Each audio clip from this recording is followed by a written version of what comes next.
Hello అండి, అందరు ఎలా ఉన్నారు? అందరు బాగున్నారు అనుకుంటున్నాను నేను.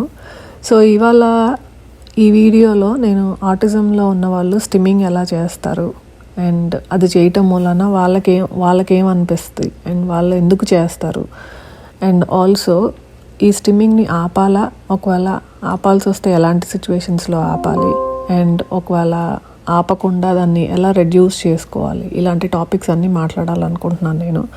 ఈ వీడియో డెఫినెట్గా కొత్తగా డయాగ్నైజ్ అయిన ఆటిజం పిల్లలు వాళ్ళ పేరెంట్స్కి డెఫినెట్గా హెల్ప్ అవుతుందండి. ప్లీజ్ ఈ వీడియోని స్కిప్ చేయకుండా ఎండ్ దాకా చూడండి. ప్రతి సెకండ్ ఇంపార్టెంట్ ఇన్ఫర్మేషన్ ప్రొవైడ్ చేశాను ఈ వీడియోలో. డెఫినెట్గా ఇది పేరెంట్స్కి హెల్ప్ అవుతుంది అండ్ ఆల్సో మీకు తెలిసిన వాళ్ళందరికీ ఇది ఫార్వర్డ్ చేయండి సో దట్ కొంత అవేర్నెస్ వస్తుంది ఈ స్టిమ్మింగ్ మీద అందరికీ. అండ్ డెఫినెట్గా ఇట్ విల్ హెల్ప్ ఆటిస్టిక్ కిడ్స్కి అయితే డెఫినెట్గా హెల్ప్ అవుతుంది. మీ అందరిలో ఈ అవేర్నెస్ తీసుకురావటం డెఫినెట్గా వాళ్ళకి ఫ్యూచర్లో హెల్ప్ అవుతుంది. సో అందుకని ఈ వీడియో స్కిప్ చేయకుండా కంప్లీట్గా చూడండి అండ్ ఆల్సో షేర్ చేయండి. అండ్ డెఫినెట్గా ఇలాంటి మోర్ వీడియోస్ కోసం ఈ ఛానల్ని అయితే సబ్స్క్రైబ్ చేసుకోండి. ఓకేనా? Let's get in to the information. మనం అందరం స్టిమ్ చేస్తాం. అంటే లైక్ ఫర్ ఎగ్జాంపుల్ నేను ఇలా ఎగ్జామ్స్ రాసేటప్పుడు పెన్ ఇలా పెట్టుకొని ఇలా తిప్పుతా ఉండేదాన్ని అనమాట. అండ్ కొంతమంది గోల్డ్ కొరుకుతారు, కొంతమంది ఇక్కడ లిప్స్ మీద ఉన్న స్కిన్ పీకేస్తా ఉంటాము. ఆర్ లైక్ సీరియస్ డిస్కషన్స్ లో ఉన్నప్పుడు మన స్ట్రెస్ ని రిలీజ్ చేయడానికి ఆర్ లైక్ థాట్ ప్రాసెసింగ్ అప్పుడు కాల్ ట్యాప్ చేస్తూ ఉంటాం ఆర్ లైక్ పెన్ ఇలా కొడతా ఉంటాం టేబుల్ మీద. సో అలాంటి అన్ని బిహేవియర్స్ ని స్టిమ్మింగ్ అని అంటాం. సో ఇదే స్టిమ్మింగ్ ఆటిజం ఉన్న వాళ్ళు కూడా చేస్తారు, కాకపోతే రిపిటేటివ్గా చేస్తారనమాట. ఆటిజం ఉన్న పిల్లలైతే జనరల్గా ఇలా హ్యాండ్స్ ఫ్లాప్ చేయటం కానీ, క్లాప్స్ కొట్టడం కానీ, పీల్ ఆఫ్ చేయటం కానీ, కళ్ళు రోల్ చేయటం కానీ, లేదా వాయిస్తో చేస్తారు సౌండ్స్ ఆ ఊ అని, ఆర్ లైక్ రన్ చేస్తారు అటు ఇటు, జంప్ చేయటం. సో ఇలాంటివన్నీ స్టిమ్మింగ్ కిందకే వస్తాయి అనమాట వాళ్ళు చేసే వాటిల్లో. సో ఒకవేళ వాళ్ళు అలా చేస్తుంటే మీరు ఆపద్దు. It will help them stress relief కోసం కానీ, లేదంటే ఎమోషన్స్ని చెప్పడానికి కూడా ఒక్కోసారి అలా చేస్తూ ఉంటారు. అండ్ సెల్ఫ్ రెగ్యులేషన్ కోసం చేస్తారు. It will help them. So stim చేయటం వలన వాళ్ళకి హెల్పే అవుతుంది. కాకపోతే ఓవర్గా అంటే లైక్ కొన్ని ఏంటంటే ఇట్లా ఫర్నిచర్ మీద ఎక్కి దూకినప్పుడు అలాంటప్పుడు ఏంటంటే కొంచెం హర్ట్ అవుతారు. కాబట్టి అలాంటి విషయాలు చేస్తున్నప్పుడు మటుకి డెఫినెట్గా ఆపటానికి ట్రై చేయండి. వాళ్ళ లైఫ్కి ఏదైనా థ్రెటన్ అవుతుంది అని అనుకున్నా, లేదా వాళ్ళు హర్ట్ అవుతారు అనుకున్నప్పుడు ఆపండి. కానీ లేదా let them be stim, they'll be happy. Types of stimming గురించి మాట్లాడుకుందాం. Before I go on to that, I always says every individual is different అండి. Stimming behaviours can vary from person to person and each individual may have their own preferences and patterns of the stimming. So అది గుర్తుపెట్టుకోవడం చాలా important. So the very first one is visual stimming. కంటి చూపుకి సంబంధించింది. So moving ఆబ్జెక్ట్స్ని కంటిన్యూస్గా చూడటం కానీ, లేదా ఒక లైన్ ఆఫ్ ఆబ్జెక్ట్స్ పెట్టుకుంటే లైక్ కార్స్ లైన్గా అలా పెట్టుకొని అలా చూస్తూ ఉంటారు. తిరిగే ఫ్యాన్ని చూడటం, lights on and off, switch on and off చేసుకోవటం, అలాంటివన్నీ విజువల్ స్టిమ్మింగ్కి సంబంధించినవి.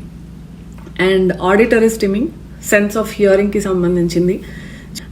సో ఒకే పాట కంటిన్యూస్గా వినటం కానీ, ఒకే సౌండ్ని కంటిన్యూస్గా వినటం కానీ, లేదా హమ్ చేయటం కానీ, లేదా ఫ్యాన్ తిరుగుతున్నప్పుడు వచ్చే సౌండ్ కానీ, బబుల్ ట్యూబ్స్ అని ఉంటాయి జనరల్గా, ఆ బబుల్ ట్యూబ్స్లో నుండి వచ్చే బబుల్ సౌండ్స్ కానీ, అలాంటివన్నీ ఆడిటరీ స్టిమ్మింగ్ కిందకు వస్తాయి.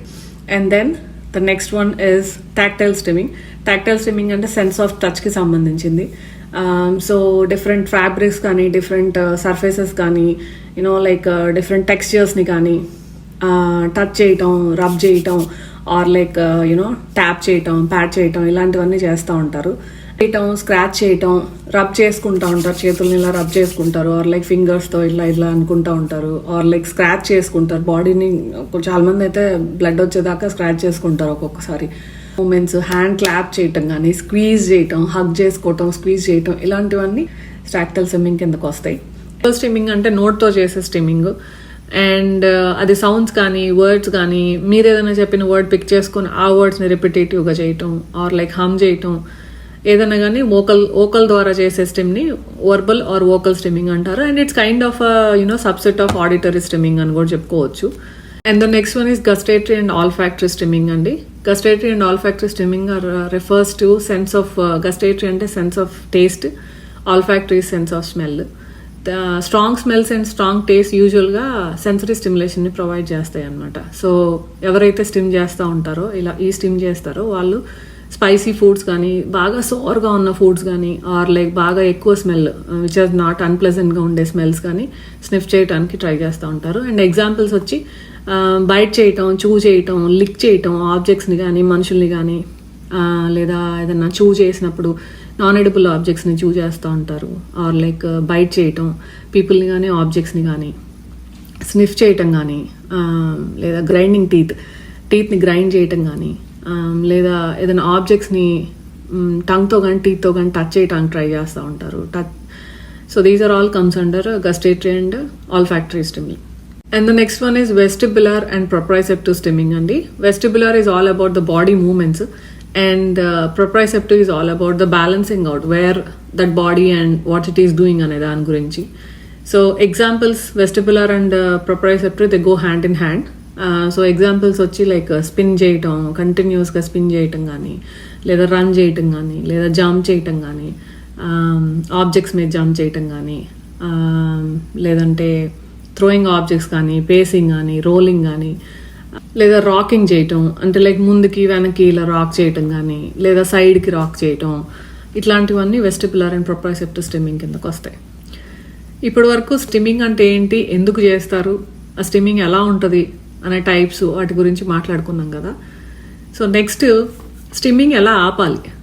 సో యూజువల్గా పేరెంట్స్కి వాళ్ళ పిల్లలు స్టిమ్ చేస్తున్నారు అనగానే ఫస్ట్ క్వశ్చన్ వచ్చేది ఏంటంటే మనకి హౌ టు స్టాప్ స్టిమ్మింగ్, ఎలా స్టాప్ చేయాలి ఈ స్టిమ్మింగ్ని. కానీ అది రైట్ క్వశ్చన్ కాదేమో కదా. మనం కూడా ఒకటి ఏదైనా కంఫర్ట్ ఇస్తుంది, సూదింగ్గా ఉంది అనుకుంటే మనం కూడా చేయడానికి ఇష్టపడతాం and it will help us.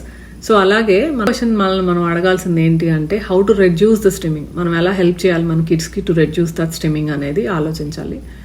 I suggest first thing మనం స్టిమ్ని స్టాప్ చేయాలా రెడ్యూస్ చేయాలా అనే దానికంటే కూడా ఫస్ట్ థింగ్ మనం చేయాల్సింది డాక్టర్స్ని అంటే లైక్ మెడికల్ ఎగ్జామ్ చేయించుకోవడం అనేది చాలా ఇంపార్టెంట్. ఫిజికల్ డిస్కంఫర్ట్ ఏం లేదు, ఫిజికల్ ఇష్యూస్ ఏం లేవు అని మేక్ షూర్ చేసుకుంటాం చాలా important. It might be here infection, it might be eye problem or like it might be chronic pain కానీ లేదా అలాంటివి ఏమైనా ఉన్నా కూడా ఒక్కొక్కసారి స్టిమ్ చేస్తూ ఉంటారు. So it's important to get medical exam done and rule out that portion. And then we start to engage in our kids in physical activity అండి. ఫిజికల్ యాక్టివిటీ చాలా ఇంపార్టెంట్. ఎంత ఎక్కువ ఫిజికల్ యాక్టివిటీ చేపిస్తే probably we can reduce the stimming a little bit. You can use the stimming as a రీఎన్ఫోర్సర్గా అలా use చేయొచ్చు. ఏదైనా playful interaction చేస్తే నెక్స్ట్ నేను స్టిమ్ చేయడానికి నేను అలౌ చేస్తాను అని అట్లా. So you can use it as a reinforcement. You can join in on the stim with them. So for example like floor time థెరపీస్లో జనరల్గా I heard it. I have never tried the floor time therapy, but I heard in floor time therapies that they'll allow the kid to stim so that they join in the stim and interaction కోసం అంటే వాళ్ళు ఏం చేస్తే same అదే స్టిమ్ వీళ్ళు కూడా చేసి so that ఆ కిడ్స్ కానీ అడల్ట్స్ కానీ they feel that okay I have someone to interact with అని they start interacting with you. So I think it's a good thing where you can involve in with them for the stimming, initiate the interaction. These are the different ways how you can reduce stimming andi. But again I think these help me but not sure whether they can be helpful for you or not. But talk to your occupational therapist andi. Occupational therapist chaala help chestaru stimming vishayamlo how to reduce ane will come up with good techniques and strategies.